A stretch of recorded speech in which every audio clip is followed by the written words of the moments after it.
Հայաստանը 30 տարվա մեջ այսքան քաղբանտարկյալ չի ունեցել։ Ես չեմ ասում, որ նախկին իշխանությունների օրոք նման դեպքեր չեն եղել, բայց այս իշխանությունը նախկին 30 տարվա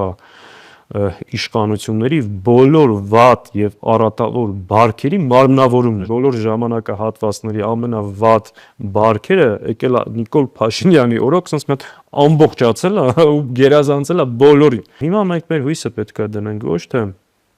արտաքին դատապարտումների,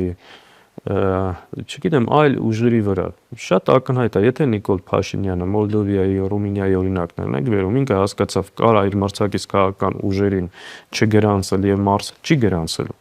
Իհարկե։ Դրա համար ինչա պետք։ Հիմա մի քիչ ավելի հարցը մեծացնեմ։ Ինչ են ասում այսօր շատ մարդիկ, որ ընտրություններով Հայաստանում որևէ բան չի փոխվի, որովհետև ինքը խախտումներ է իրականացնելու, վարչական ռեսուրս է օգտագործելու, ամեն ապօրինության գնալու է իր վերարտադրությունը ապահովելու համար։ Հիմա մենք ինչ պետք է անենք։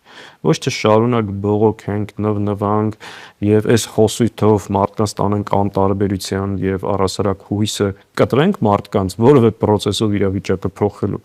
Այլ պետք է հիմիկվանից հասկանալով իրենք ինչ են անում, դրան համապատասխան քայլեր ձեռնարկենք։ Այո, եթե այդ վտանգը կա, որ ինքը ապօրինաբար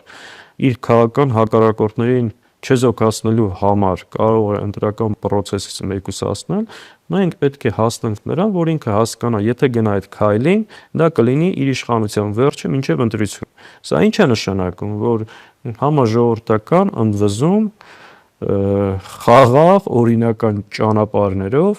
որ պարտադրել, որ դու իրավունք չունես ընտրություններից առաջ չեզոքացնես քո քաղաքական մրցակիցներին։ Դա նշանակում է պատշաճ վերահսկողություն, դա նշանակում է հարցեր, որոնց շուրջ ընդդիմությունը ուզի թե չուզի, եթե ինքը շահագրգիռ է այս իշխանություններին հեռացնելու եւ սրանց վերարտադրությունը կանխելու հարցում պետք է ձեռնարկի։